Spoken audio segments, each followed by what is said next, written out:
Hi, this is Steve Hoye. We're talking today about Markov chain Monte Carlo decline curve fitting.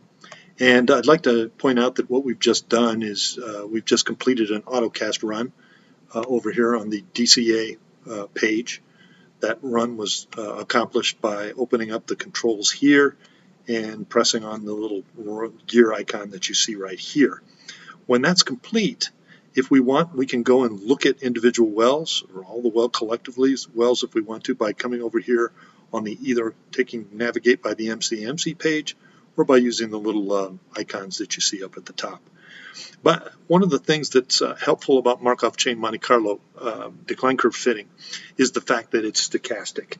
And that means that instead of giving a single answer, which we know is wrong, based on the premise that the data that we're dealing with is noisy, what this technique does is generate a family of different curves, and if it's stable, if it converges, then that family of curves all explain the data in some optimal way. And what that shows you, what the value of that is it tends to show you the uncertainty or the scatter that's associated with modeling the noisy data that you get.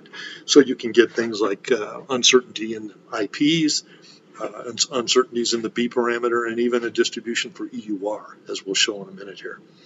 If we look, we talked in a previous video about the burn-in period here for MCMC, so I won't repeat that. But we can go and look at different wells, and we can, so for instance, look at distributions. This is the distribution of IP that's associated with this well. You'll notice that the burn-in is being showed here. That's this little tail that you see, and that tail is also shown right here. We can turn the burn-in off if we're convinced that it's burnt in sufficiently. Then we can go ahead and say, let's not look at the burn-in on our, and just look at the stable distribution of parameters that we get here. So here it is, and you know, you can see a distribution for IP here, for instance. This is QI, and you can see that it's somewhere between 435 barrels a day and 355 barrels a day, with an average here in the neighborhood of 395 barrels. You can see the plus or minus 1 standard deviation. Likewise for the B parameter. You can see that the B may range anywhere from 0.95 to 0.5, with an average of about 0.72 being most likely. In addition, the EUR is a fairly expensive calculation. We don't like to do that unless people want to see it. If you want to see the EUR distribution and the variability thereabouts, you can simply click on the EUR button down here in the lower right. You'll see the wheel spin here for a minute or so, and a distribution for the EUR will show up. You'll also notice there's some cross plots, some scatter plots here, and you can kind of configure those over here in the parameter area. This particular cross plot is showing you the QI versus the effective decline rate. The QI here is on the horizontal horizontal axis. That's the IP. And you're looking here at the initial decline and the uncertainty in that. And you can see that there's a relationship between those two things. As the IP tends to get a little higher, the initial decline also has a tendency to get a little higher, which is not surprising.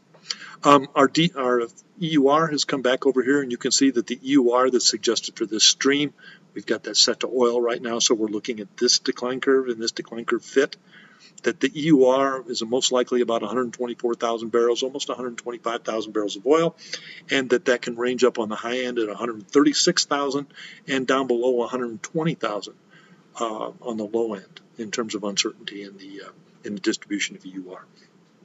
So I hope that's helpful. It does give you some feel for what you're looking at here, and it should give the engineer some sense of the uncertainty that's associated with the parameters that they're dealing with here in the best fit exercise associated with getting a modified ARPS model to describe this data and make forecasts about future production. So hope that was helpful. That'll be the end of this video, and we'll see you in another one here shortly.